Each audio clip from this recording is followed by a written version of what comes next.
এই সংবিধান রক্ষার দায়িত্বটা দিছে কে আপনাদেরকে? আপনি সমঝোতার ভোট করেন 2008-এ, আপনি 5ই জানুয়ারি ভোটারবিহীন। তো 5ই জানুয়ারি ভোটারবিহীন নির্বাচন করলে সংবিধান সংশোধন করার কোনো রাইটস, কোনো অধিকার, কোনো এখতিয়ার বাংলাদেশের জনগণকে আপনাকে দিছে? আপনি তো জনগণের দ্বারা নির্বাচিত প্রতিনিধি না। 30শে ডিসেম্বর কথা বলবেন না বলার ভিতরে। 30শে ডিসেম্বর আপনি কি করলেন 2018-তে? আপনি ডিসি অফিসে একটা সুরক্ষিত জায়গা, নিয়ন্ত্রিত জায়গা, রাতের বেলা আপনি ভোট সব কেটে কুটে সাফা করলেন। তাইলে 30শে ডিসেম্বর রাতের বেলা আপনি ভোট করলেন, এই ভোট আপনার কোন গণতান্ত্রিক অধিকার আছে? পর্যন্ত বুঝতে পারলো না সংবিধান সংশোধন করার এখতিয়ার আপনাকে বাংলাদেশের জনগণ দিছে। এইটা আপনাকে আমাকে বুঝাতে হবে না, দেশবাসীকে আপনি বুঝান। তারকা নির্ভর নির্বাচন তো অবশ্যই হচ্ছে। নির্বাচনে মানুষ সারা জীবন, আওয়ামী লীগের কত ত্যাগী নিবেদিত কর্মীরা জুতা খেয়ে, লাত খেয়ে, মার খেয়ে, ব্যাগ খেয়ে, পার্টির ভিতরে গ্রুপিং, পার্টি কত কিছু করে তারা পার্টি করতেছে। আজকে আওয়ামী লীগ টাকার কাছে নথি স্বীকার করছে। বড় বড় ব্যবসায়ী, বড় বড় মন্ত্রী যাদের করছে দুর্নীতির গর্তে নিমজ্জিত হয়ে গেছে, গা থেকে দুর্গন্ধ বেরোচ্ছে, হাজার হাজার কোটি টাকার মালিক হয়েছে। আর উনার এই সব যদি আওয়ামী লীগ থাকে, বিএনপি কেন বাংলাদেশের মানুষ মানবে না, শুনবে?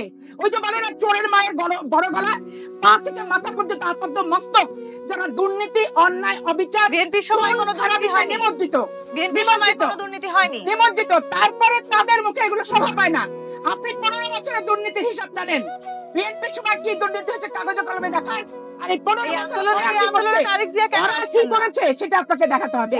আপনারা আন্দোলন করছেন, আন্দোলনের প্রতি নেতাদের সম্পৃক্ততা আছে কিনা? ওনাদের যখন শেখ মুজিবুর রহমান মারা গেছে, তখন শেখ রেহানা আর শেখ হাসিনা কোথায় ছিল? বিদেশে ছিল না? তা আওয়ামী লীগ কি হয়েছে? আওয়ামী লীগ সেই কারণে কি দল বিলুপ্ত হয়ে গেছিল? না আওয়ামী লীগ রাজনীতি করেনি? না জিয়াউর রহমানের বিরুদ্ধে হচ্ছে ওনারা স্লোগান, মিছিল, মিটিং এগুলো করেনি? এই সমস্ত বোকার স্বর্গে বাস করা লোক নিজেদের গোমর ঢাকার জন্য, দুর্গন্ধ নিজেদের ঢাকার জন্য স্প্রে দিয়ে ওই যত সুইট স্মেল ওরা পারফিউম ইউজ করেন না কেন, দুর্গন্ধ কখনো চাপা দেওয়া যায় না। নৈতিক অধিকার এই ভোটে নাই। আজকে আমি, তুমি ও শের নির্বাচন। আজকে স্বতন্ত্র বিরোধী দল হলে প্রধানমন্ত্রীকে শেখ হাসিনা। আজকে যদি জোটের প্রার্থী যদি তারা বিরোধী দল হয়, অথবা তারা ক্ষমতায় যাওয়ার কথা তো চিন্তাই করা যাবে না, তাহলে ওদের প্রধানমন্ত্রীকে শেখ হাসিনা। তো শেখ হাসিনার মনোনীত দল কাকে জিতাবে গণভবন থেকে? একজন ব্যক্তি 300 সিটের এমপি নির্ধারণ করে দিবে। এই প্রশ্নটি করতে চাই আমি, পাতানো ভোট, মন গড়া ভোট, প্রহসনের ভোট। যদি আওয়ামী লীগের ভোট এতটাই দুর্বল দল হয়ে থাকে, বিএনপি নির্বাচনে এসে কেন শক্ত প্রতিদ্বন্দ্বিতা? আওয়ামী লীগের অধীনে কোনো নির্বাচন আমরা করব না। এরা পাতানো খেলা খেলছে। এই যে ক্রিকেট পাতানো ম্যাচ হয়, দেখেন না? মাঝে মধ্যে প্লেয়ারদের হচ্ছে শাস্তি হয়। সারা বিশ্বব্যাপী ক্রিকেটের পাতানো ম্যাচ, এটার পাতানো ম্যাচ, এরা পাতানো ম্যাচ। ঘরের ভিতরে আমি হচ্ছে নেতা, আমাকে কে মানবে, আসো ভোট করি। এরা কোনো গণতান্ত্রিক খুব অপহরণ এবং বাংলাদেশের দুর্নীতি, চোর ডাকাত, এরা ছিনতাইকারী, এরা ব্যাংক ডাকাত। ওই বাংলাদেশ ব্যাংক পর্যন্ত হচ্ছে এরা দেউলিয়া বানাই দিচ্ছে। আওয়ামী লীগ শেষ করে দিচ্ছে। আজকে পুঁজি নাই, ব্যাংক আজকে আমানতকারী টাকা দিতে পারছে না।